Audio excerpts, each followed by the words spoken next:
সকল প্রবাসীদেরকে বলছি, টাকা হুন্ডিতে পাঠান আর বিকাশে পাঠান, যে কোনো উপায় তো দেশে পাঠাচ্ছেন, কিন্তু আপনাদের কাছে রিকোয়েস্ট থাকবে এতটুকুই, প্রয়োজনে যতটুকু লাগে তার চেয়ে বেশি টাকা বর্তমানে পাঠাবেন না। অন্তত 2-3 মাস শাটডাউন করে দেন। বলি না যে টাকা দেশে পাঠাবেন না, ফ্যামিলির প্রয়োজন অনেকের আছে যে খুব জরুরি প্রয়োজন পাঠাইতেই হয়, তাদেরকে বলছি যতটুকু হিসাব কিতাব করে দেখবেন, যতটুকু প্রয়োজন তার চেয়ে বেশি বাংলাদেশে রেমিটেন্স পাঠাবেন না। এখন অনেকেই বলবে তাহলে তোমরা দেশদ্রোহী, দেশপ্রেমিক না।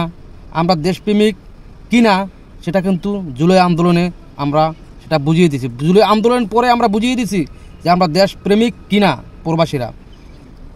প্রবাসীরা যেই দেশ স্বাধীন হওয়ার পরে, দেশের এই অরাজকতা হওয়ার পরে যতটুকু পিছনে পড়ছিল সেটাকে প্রবাসীরাই মেকআপ করে সামনের দিকে অগ্রসর করছে। আর এই আসিফ নজরুল, তোমাকে প্রবাসী কল্যাণ মন্ত্রণালয়ে বসানো হয়েছে এই জন্য না যে প্রবাসীর পাচার ভিতরে তুমি আঙ্গুল দিয়ে নাড়াবা, জুতা দিয়ে বাইরে তোমাকে ওখান থেকে বের করতে হবে।